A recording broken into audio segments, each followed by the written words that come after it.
obviously another great team win. It was exciting to, be a part of that atmosphere at home, up in Dignity Health. Really thought, having all the fans and everybody there was really, it was after being a year where there really wasn't any atmosphere. Now coming into that with Utah, Pac-12 team, a very good Pac-12 team, and obviously from our standpoint, one of the best defenses in the Pac-12. Exciting as we came out to really feel the energy in the stadium. Thought we played really well as a team. I thought as a unit, we really played at times exceptionally well, especially in the third quarter, where we dominated the time of possession and really, got off to a fast start and got up to a 2-possession lead. And, I really feel that sense. The second half of New Mexico State, we've really played together as a team and really complemented each other both in all three phases of special teams, defense, and offensive football. And our goal right now is strictly improvement day to day. Every player has something that we need to improve on, and we have things that we definitely need to get better on moving forward in order to accomplish our goal. And the goal right now, heading into this week, is to get to 4-0. And be the second time in 40 years that we've been that way. Thank you, Coach. We'll open up for questions now. We'll start with Paul. Congratulations on the 3-0 start. Thank you, Paul. Yeah. Could you just give your assessment on the offensive balance, not so much for the total game? I know you've been running out the clock quite a bit, but just right. When the game's been close, where do you think you're at with the balance that you've been searching for? Well, first off, Paul, appreciate all your coverage. I read that you guys reached a milestone last week in coverage of Sdsu athletics. That's awesome. We appreciate everything that you guys do in covering not only football but all of Sdsu athletics.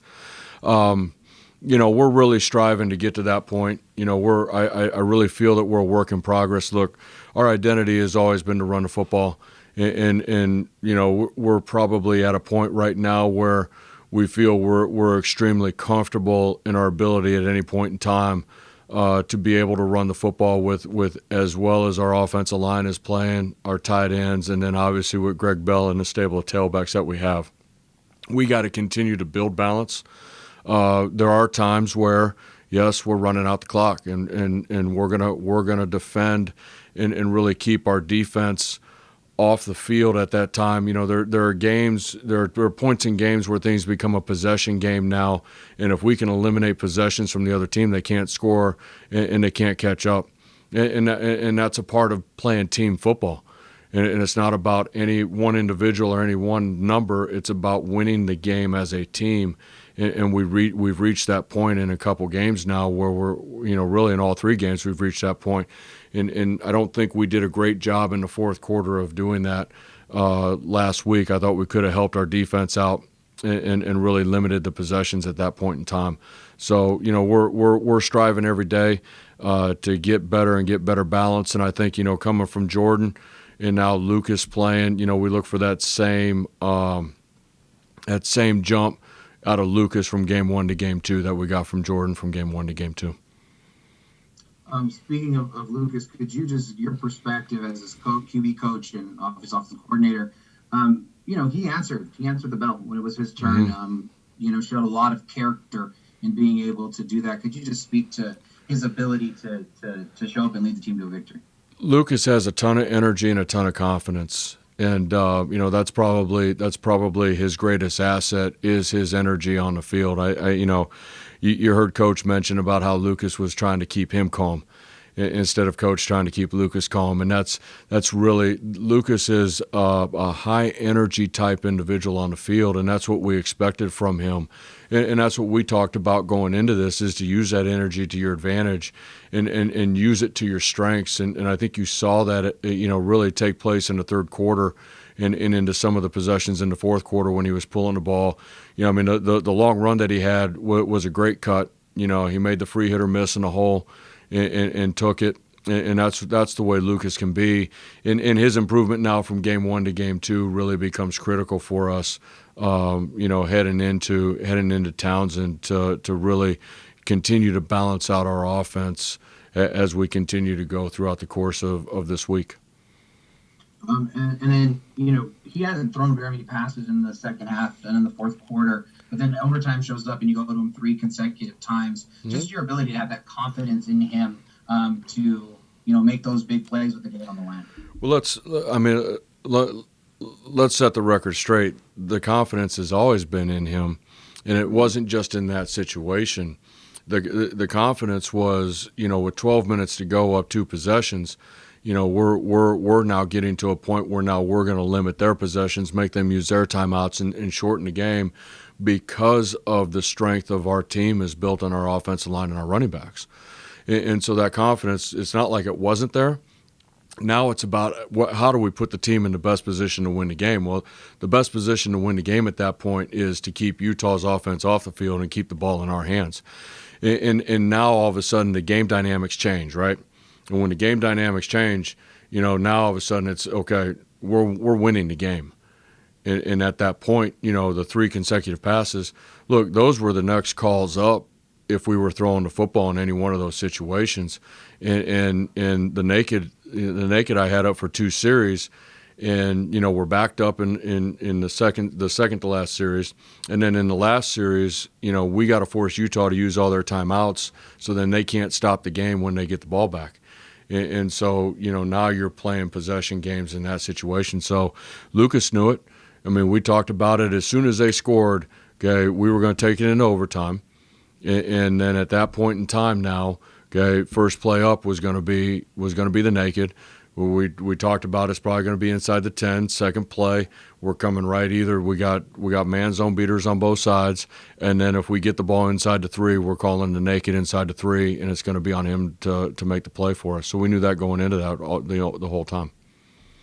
Last question for me. Dan Bellinger this past week spoke about your comment that the team's only been together at that point 10 games, but now 11 games. What comes for your team as they see more time in practice, more games on the field?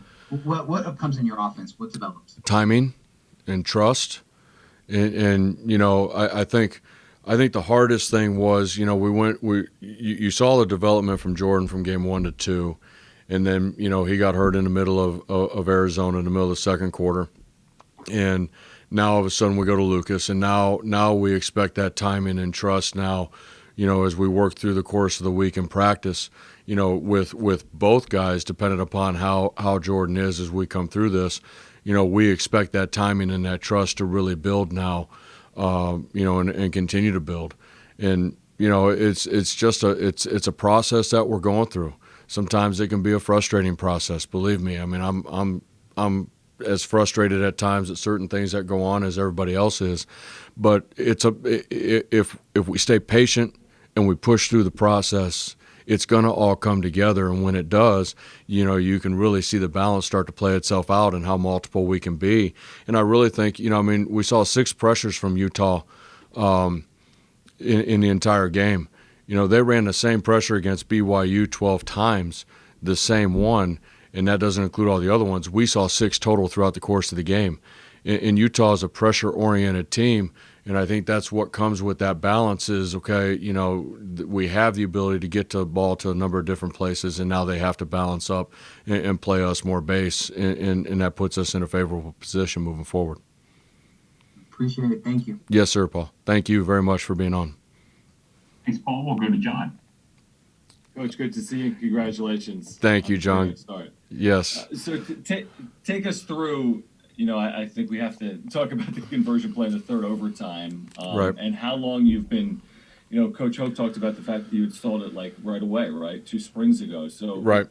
How do you determine when to use a play like that? And are you going to run it regardless, or how does that? No, how does that work? That's the play. So the very first thing we did was walk through. We have six to 8 2-point plays, and that was the very first thing we did in our very first practice when I first got here. We walked through 6 of them, and to be honest with you, we've only ran it once versus our defense live. I'm sorry. Let me rephrase that. We ran it twice versus our defense live. We ran it once last year, and we ran it once this spring. And so we've only ran it twice live. and they're called landmark plays. And, what we're really trying to do is make sure that we're managing every second of the game. And you never know when those opportunities pop up. And it's the players probably think, they get tired of hearing me say it, but every little detail matters as we go through this. And you never know. It's that one moment. And it's that one moment that you can win a game, and every little detail matters in that play for us to be able to win the game. And to their credit, they've done a great job of staying patient as we continue. I mean, we walked through those plays twice. We walked through them on Friday afternoon, and then we walked through them on Saturday morning. And that's every Friday and Saturday. And that's the only time they see them is now, they're just called landmark plays, and they're just walkthroughs. And in that scenario, we knew what the play was. The players knew what the play was. And they executed it to a T, and it was perfectly executed, and we ended up winning the game off of it. And to be honest with you, Jesse Matthews makes a heck of a throw because it's hard enough for a quarterback to make an off-balance throw on the run who does it every day, and now all of a sudden you got a wideout who comes in and hasn't thrown a pass all game, and he executed it perfectly. You mentioned the fact that Lucas, you want to see improvement from game 1 to game 2, like you saw with Jordan. Is there a chance that Jordan could find himself in the field, or is it too early to know really what the status of Jordan's being moving forward? I think it's too early to tell right now. He's made significant progress, and we'll know more coming out of tomorrow than anything else. But he's made significant progress at this point. I know he'll be with us in practice today for bits and pieces of it from what I've been told from the training staff, and then he'll be with the training staff for part of the day. So right now we're just too early to tell. But obviously we got very capable guys. Lucas Johnson goes in, wins the game for us, does a great job, and then Will Haskell and Jalen Maiden are just they're waiting their turn, and they're ready to go when their number's called. Have you been part of many games like the one that played out on Saturday in terms of topsy-turvy and decided that late? We had one very early in our career at Ball State against Western Michigan that went to 6 overtimes. Bunch of missed field goals in there too. It's just one of those situations. Probably I've been on the other end of it too. We were at Penn State, I think in 2013. And we went back and forth, I think, through 5 overtimes and ended up losing in 5 overtimes. So, you're prepared for every situation. And I think as a staff, that's, people ask, well, what are you doing all this time? Well, we're preparing for those specific situations to come up to make sure that we're ready to go, to make sure we have the team prepared, and to make sure we have the plays ready to go in that moment. And they're practiced, repped, and ready to be executed. Last question for you. Did you see Yes, Philadelphia in the NFL yesterday? You see the Eagles ran the Philly special that didn't work against San Francisco. Did you see that yesterday? No, I did not. I do not have a TV in my office, and I'm locked in watching film. We're right now the only thing for us right now that matters is getting to 1-0 this week, getting to 4-0 on the season, and playing a very quality opponent in Towson. And so I did not see it. I do know that. What's that? I'm sorry. I'd be curious to see. Oh, my lights are going out in there. I'd be curious to get your opinions on what transpired in that play call. It was a 4th down play call in the second quarter, but that's for another day. It's when you're known for it. I mean, when the play is named after you, it's kind of hard. To be honest with you, that version of it is not what Philadelphia ran. It's actually what the Lions ran about 3 years ago with Matthew Stafford. And so, there's a couple different versions of it out there, but the direct snap was we took it right from the Lions, the Detroit Lions with Matthew Stafford. But it's all versions of the Philly special. And again, when you're known for it, it's kind of hard to get away with it twice, to be honest with you. Exactly. Thanks, Coach. Congratulations. Yes, sir. Thank you, John. Hope you and your family are doing well also. You as well. Thanks, John. We'll go to Derek. I think if Tom Brady had caught that pass earlier in that Super Bowl, it'd be called the Brady Special. So there's always a bit of it everywhere. Yes, sir. Going back to that play, actually, how do you decide what personnel is best for running that? Why does Jesse throw that ball? I think there's just, it's as you work through it and walk through it, and we have a number of different players ready to throw it. Hunky does a great job of getting guys in, and because if something were to happen to Jesse, and he couldn't go in that moment, you have to have the next guy up to be ready to go because you can't lose the play. And that's something that I think Hunky's done a great job of getting a number of guys repped. Coach Hort doing a great job with the backs. I mean, I've seen our guys who aren't even on the travel squad repping that play as we walk through it. So just in case something happens, all the quarterbacks know it. And then we sit down and we go through, and it's okay. Who's going to run this in this moment? And Coop makes the decision on, hey, Jesse's the best guy in this moment for this right now, and if Jesse's not up, then here's who's next, and then here's who's next. So, we have a plan in place for everything that goes on throughout the course of a game, not only just for those plays, but throughout the course of a game as it happens. If somebody's out, if somebody goes down, if somebody needs a break. Because that happens too. I mean, all of a sudden, let's say Jesse just caught a 60-yard touchdown pass, which hopefully we have a lot more of those coming in the near future. But hopefully, and then all of a sudden he's gassed or something happens, he has to come out. We have to go for 2 to win the game, or we have to go to 2 to tie the game. We got to have the next guy up ready to go. So it's just a conversation that takes place throughout all of us. Not only throughout the course of the week, but like I said, all these specific situations have been hammered out and worked through, walked through, and talked through, since we first got here 2 years ago. Am I going too far down the analytical rabbit hole to say that Hunky Cooper's a vast experience in the Arena League with the Rattlers is one of those things that helped him with the versatility of different players? He's got so much. Oh no, you're not going down a rabbit hole. I mean, you see guys. Listen, there's times at practice I got to ask them, hey, are you the Z or the X? Because he's got so many people in so many different positions. He's constantly repping guys into different positions and getting different combinations out there. And that's a part of the whole process that we're going through between the timing of everybody and the timing of everything.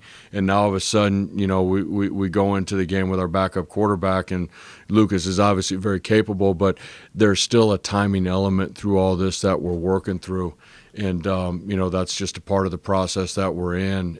And believe me when I tell you, we're committed to the process of getting these guys to the point where we walk out and we're ready to go for 60 minutes to be balanced. Now that you've got 2 quarterbacks who've shown you they can win football games against quality opponents, do you subscribe to if you have 2 quarterbacks, you have no quarterbacks school of thought, or do you see a situation where we got 2 healthy guys, hopefully Jordan ready to go soon, where you put packages in and tell your offense we're gonna throw different looks at these guys, and both guys do see playing time? Absolutely. No, I do not subscribe to that theory. I think every player has to be ready to play in the program. I mean, if they're here for a reason. And at some point in time throughout the course of 12, 13, 14 games, we're going to need each one of them to step up and help win us a game, whether it be on special teams, whether it be in the last moment, whether it be being the back guy in victory. I mean, we go to Colorado State last year and we go to the victory formation, and we don't have enough healthy backs to get into victory formation, so we got to put a tight end in the game who I don't think at that point in time had been on the field yet. And so those are all situations where everybody's prepared and everybody's ready to go, and it's the next man up mentality. So, no, I think both of them have to be ready to go, and when they're both healthy and ready to go, we'll make sure we put everybody in a position that helps us win a football game, because all that matters is winning on Saturday as a team. As many tools as you can have in the box, right? Yes, sir, absolutely.